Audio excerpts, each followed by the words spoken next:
Sunday with SWOLA186. Honest truth right now. I unboxed this guitar this morning.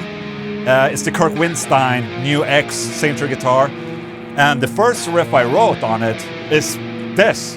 Just as I opened up the guitar, picked it up, this is the riff that came out of me, man. Pure doom.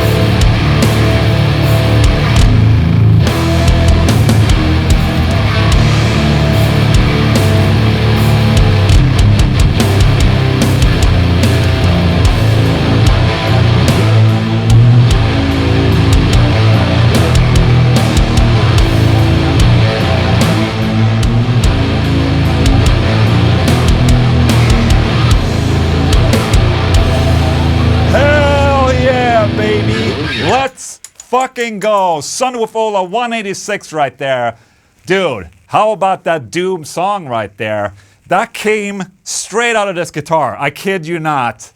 Dude, I love this guitar. This, just to jump straight into the advertisement of solarguitars.com. This was the weekly guitar that we released this past Friday. It's the X1.6 KW for Kirk Windstein, you know, crowbar and down, holy shit. Dude, sometimes guitars just brings the best out of you, in my opinion. And this is just one of those guitars that was like, it screamed doom, you know? Pure doom. And these EMGs in standard A, dude, it sounds so kick-ass. Also, just as a short little production tip, for this song, I also had, I had a left and a right guitar, and then I had a middle guitar with the neck pickup. So that's why it sounds so fat and nice, and a little bit of fuzz too. Good little production tip for you right there. Hello, what's up? What's up, everyone? It's Sunday with SWOLA186. Damn, we have a lot to talk about today, but let's start with the news. Slipknot, hang on a minute. I didn't give you the specs of that Kirk Windstein guitar. And just like that, Slipknot came back, basically confirming that Eloy Casagrande is in the band by playing a very, very small show. Slipknot just played their first show 2024, and it was a pretty big deal. The show was Slipknot's first with Eloy Casagrande on the drums, and their first show of the 25th anniversary self-titled album cycle. And as you can see right here, they're wearing the old style red overalls over there. What is it called, overall? I think it's called overall. Also, the new masks, which are not new, it looks like the old ones. Okay, let's take a look at this. Take a look at that. Small show, man. Not a single phone in sight. Just people enjoying the moment. You know, no phones at all. No phones. What the hell, man? But dude, pretty fucking cool that they're doing this. We anticipated this, a couple of weeks back, that they were teasing doing a smaller show thing. Dude, this is great.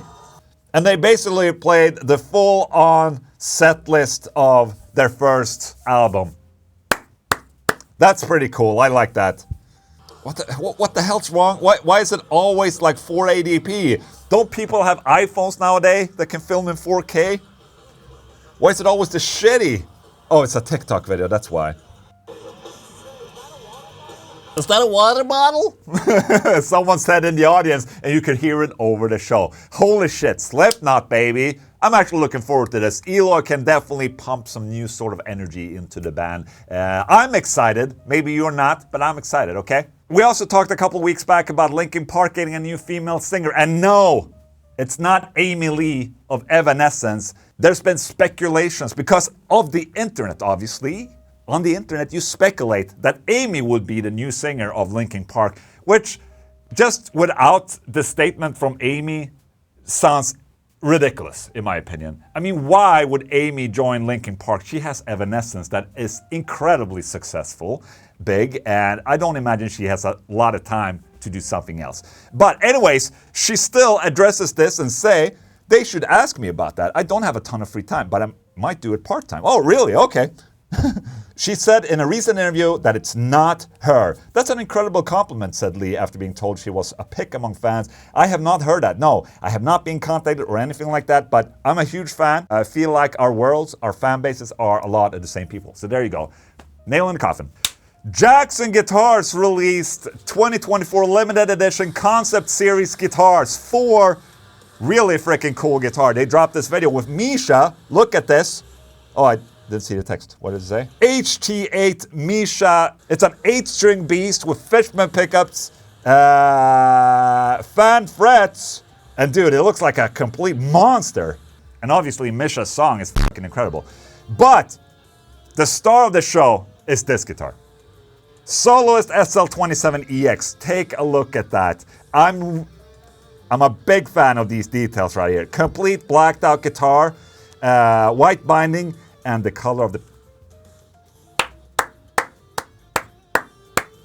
That looks sick as fuck.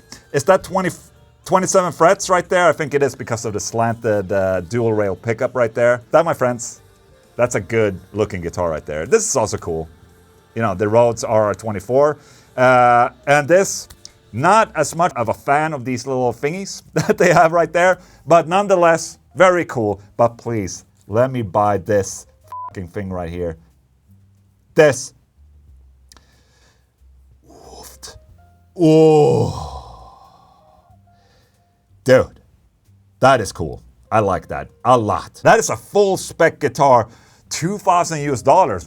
That's hefty, man. That is hefty. Big fan of this guitar right there. I don't care about the other guitars, but that one right there. I would do dirty things to this later at night, you know, between 8 and 9 p.m. because at 9 p.m. I go to bed. But before that, between 8 and 9 p.m., I will do dirty things to this. What the fuck am I doing? All right. So back at NAMM 2024, Dean announced a bunch of ML guitars that, you know, I wouldn't say inspired. They basically took the Dimebag guitars that Dimebag was using in different colors and all that, and launching those colors with a new ML range without the Dimebag name on it, obviously, because, you know, Dimebag is not with Dean anymore. And I talked about this, and I thought, you know, maybe this was a little bit of a tacky move on Dean's behalf. You know, some brands would just, okay, be champions, just continue on. But no, Dean comes back with a Facebook post saying, 0 fucks given, as I would imagine being a response to internet and, you know, what everyone is saying about Dean Guitars releasing these guitars.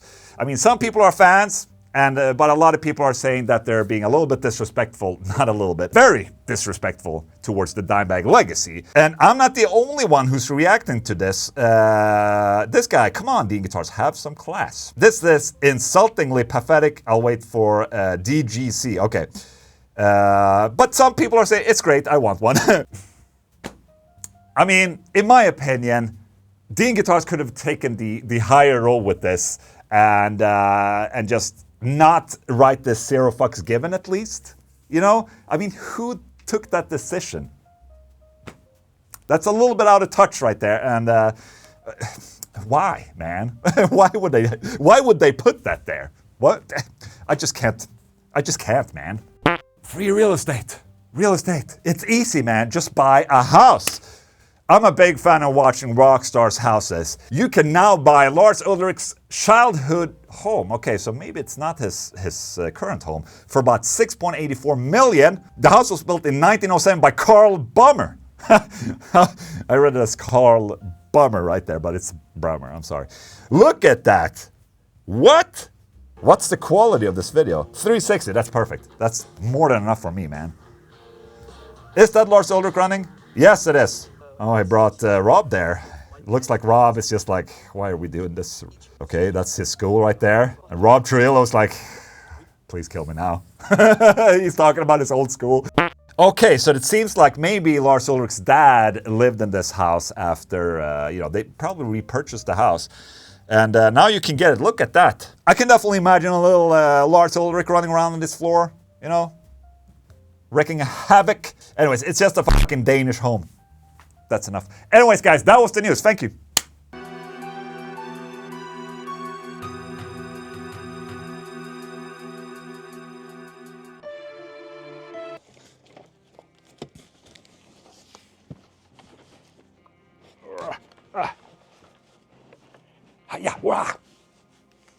All right, another package from Toman, eh?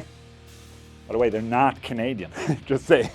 No, but continuation on my workshop rig that I've been, you know, talking about for the past couple of SWOLAs.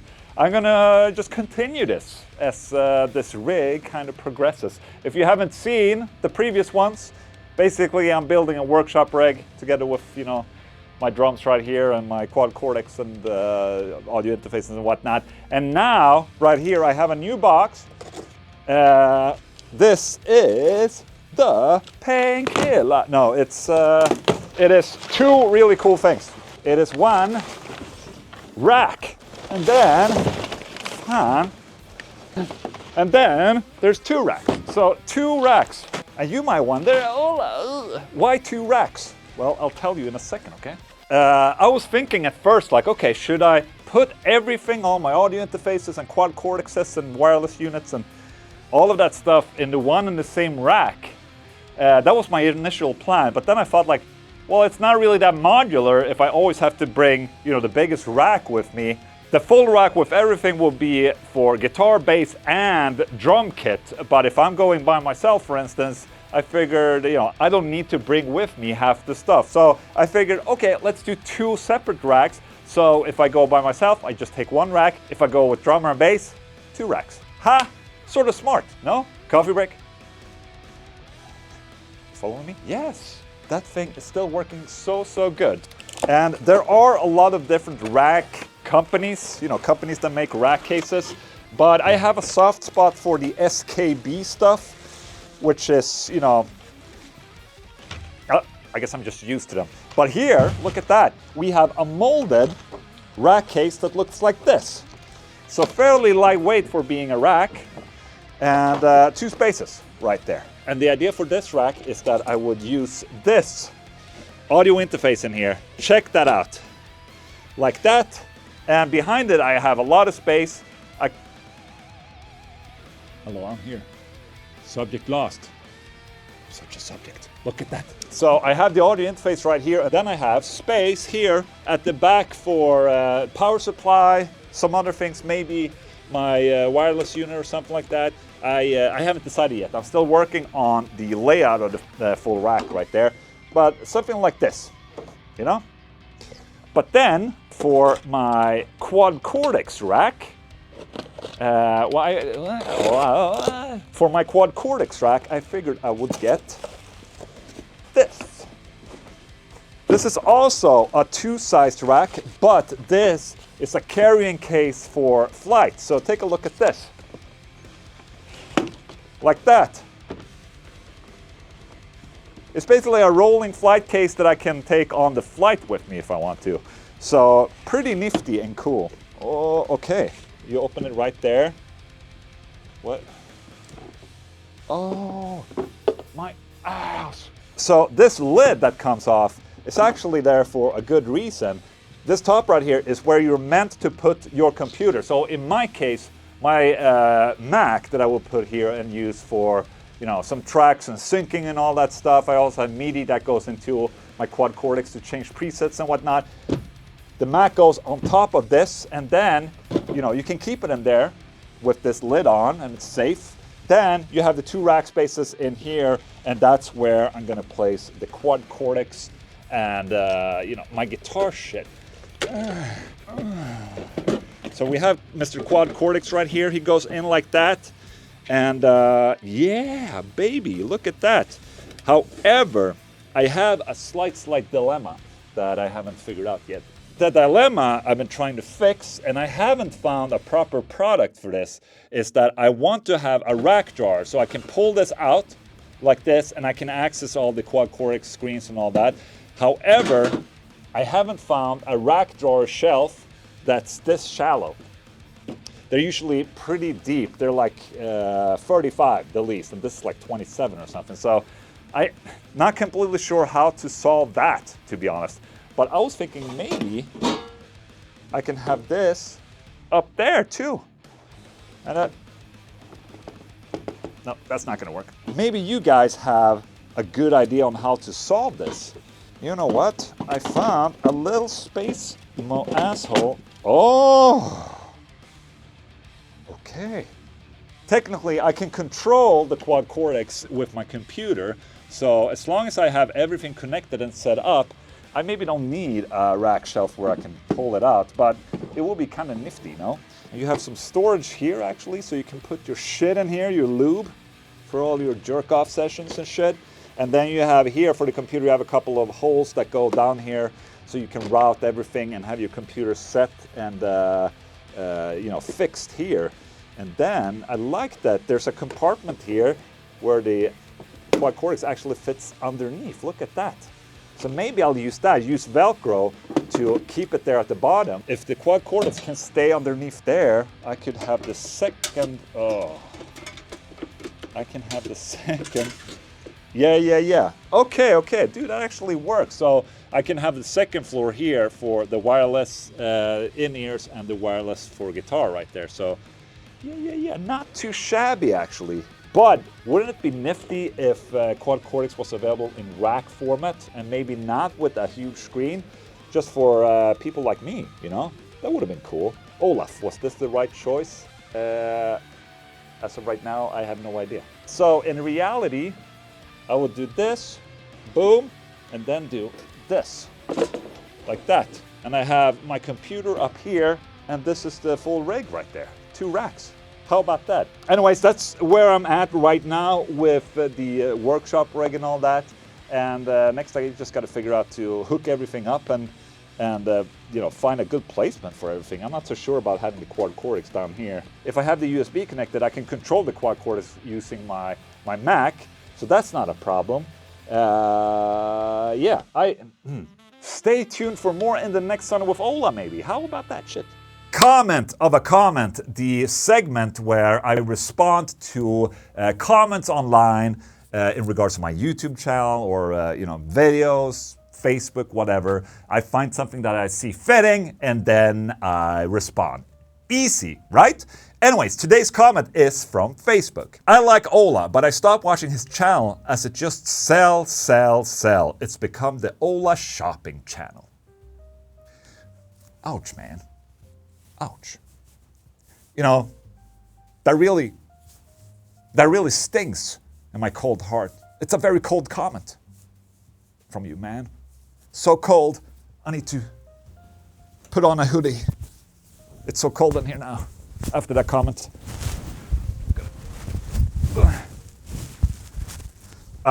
Oh, my back. Oh, it hurts. Can you see? Can you see?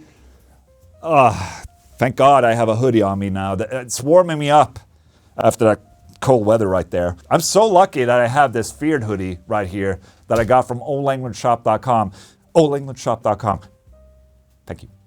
No, but jokes aside, okay. I still wanted to lift this comment, obviously, because I don't think he's wrong, in a sense, what he's claiming. I mean, I have started to push a lot more of my own products lately. And it's for the simple reason that it's part of making a living with this channel and sustaining this channel. You know, so we can continue to do this that we're doing right here, and I can, you know, deliver and continue to deliver videos for you guys. The videos on my channel, I see them as, you know, that's free content for people, even though, you know, you get served ads and shit from YouTube, and YouTube takes a big chunk of that ad revenue. But I see it as free content. It's free for people to watch it. And since I'm not doing any sponsored videos for any brands, like, you know, when I'm doing demos of like the Tonex 1, for instance, I'm not charging anything. I'm doing that for free, and it's for the simple reason so I can say whatever I want about the product. And I'm doing that with everything, basically. So I'm not getting any revenue from making demos. I'm not getting any revenue from making Son with Olas other than the merch stuff that we're doing. I stayed clear from having sponsored segments in the video, you know, like legends and shit like that. I hate that shit, man. So, you know, I'm trying to not, because when you buy merch from olaenglundshop.com, for instance, you're supporting the brand more direct. And I think that's way more fair to you guys. If I start making sponsored videos, you know, I think the content is gonna lack. You know, it's gonna be worse because then I'm not gonna say whatever I want about a product and it's gonna be terrible. I've taken that decision a long time ago where it's like, okay, I'm not gonna do any sponsored content. I'm only gonna push whatever I have. So, for instance, Solar Guitars is one of those. That's my brand, obviously. And Solar Guitars helps everything, you know, move around. And the same with the merch shop as well. That's why I have to talk about it. And if you're annoyed by it, I'm terribly sorry. But the sales of the shop is what keeps us alive. So I have to. Just so you understand from my perspective. You know, there's people that are working here. You know, I need to be able to provide for them with this company. And I do so by selling merch, selling guitars, and a little bit of ad revenue as well. Just so you understand my situation, I'm sad to see you go if you stop watching because of this on my channel. And to the people that understand, thank you so much for the support. This feared hoodie, by the way, look at it. olaenglundshop.com. There you go. It's actually quite warm. I have to take it off. Hello, my friends. A little bit of an adventures with Ola. You might have seen this past week a thing called the IK Multimedia Tonex. I released my video this past Wednesday. Unfortunately, along with like fucking millions of other content creators. And if I would have known that everyone would upload a video at that day, I would have waited to upload mine. Kind of bummed out by that because the thing is that I don't make sponsored videos either. So, but it looks like I'm sponsored because I released it on the release date. This little thing right here is basically a small modeler, which is sort of half incredible, I must say. Anyway, something I didn't do in my demo that I wanted to try out for real was to connect one of these and use it as a stomp box into an amplifier or use it as a preamp into an amplifier. So I've loaded two models into this. One stomp box, a dirty tree pedal, which is basically like a filter overdrive. I'm going to use that into my Mesa Boogie Badlander. And then on the other mode, I have a boosted triple rectifier. I'm going to try that into the effects loop of the amplifier. So just checking if this works as intended, you know, outside just connected. I just want to know how it works in a situation like that where it just exchanges a preamp or a stomp box, for instance. So, are you following me? Good, good. All right, so first and foremost of all, I have my Mesa Boogie Badlander right here, and I'm going to try and use this thing as an overdrive into the Badlander. Oh shit, I need power for this thing too, so I need pedal power. Oh, how lucky are we? I have it right here. Guitar. Let's take this guitar. I'm probably going to switch over to the camera microphone as well because this lavalier microphone, oh, it makes me look so sexy. It's pulling down my shirt. Almost so you can see my nipples maybe. Anyways, I'm going to shut it off. All right, look at that. So now there's camera audio. Okay. Oh. There it is.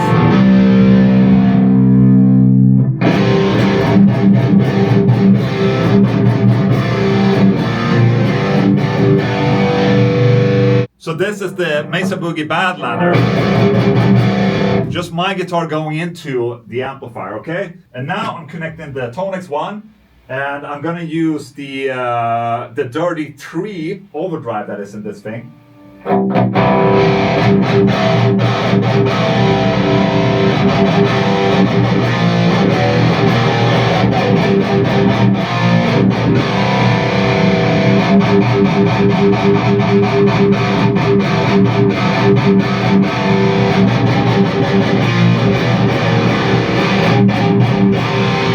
It's definitely tighter.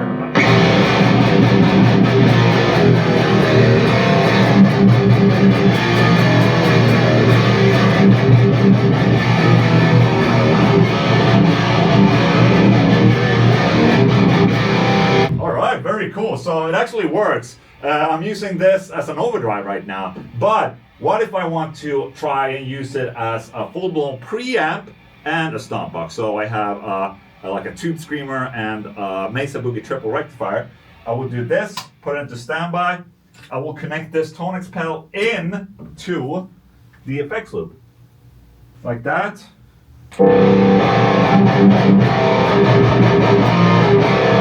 And now the Tonex one is basically behaving as an overdrive and a preamp of a triple rectifier going into the effects loop of this band.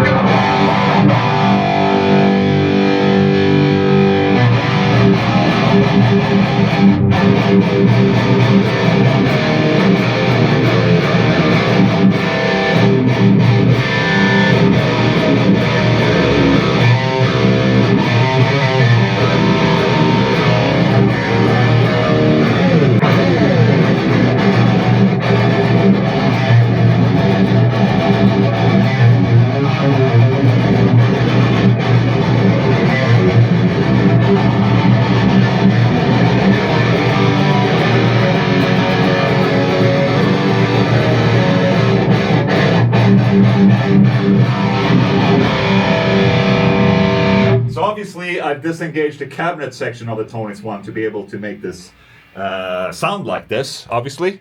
So let's bring this over here. That's the Tonex right there.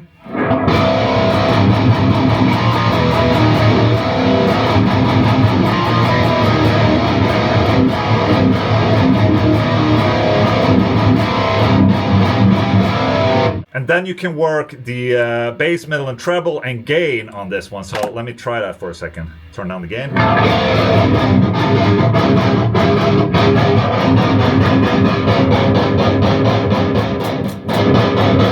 Okay, that's the volume. Then we do the gain.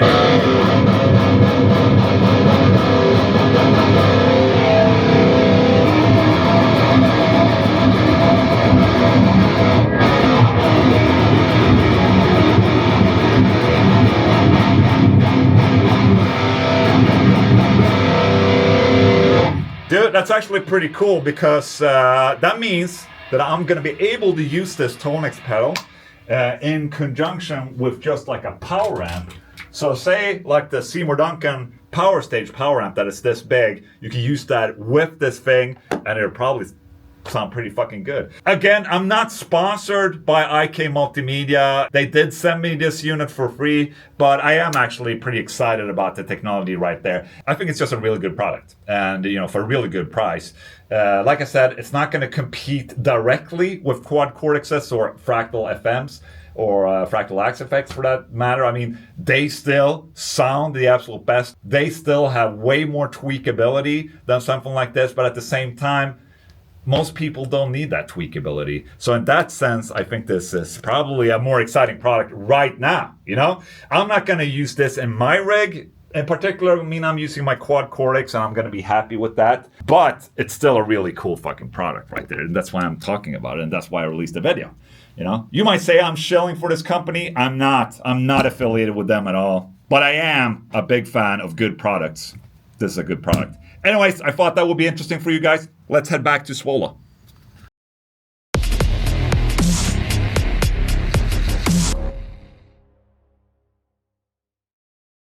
Ha! That's it for Sunday with Ola. 186 for you right there. Thank you so much for tuning in to the premiere and the chat. And as always, thank you so much for all the support you guys are giving me. I'm feeling really good. Have a great Sunday afternoon, and I'll see you this coming week, okay? See you guys. Goodbye.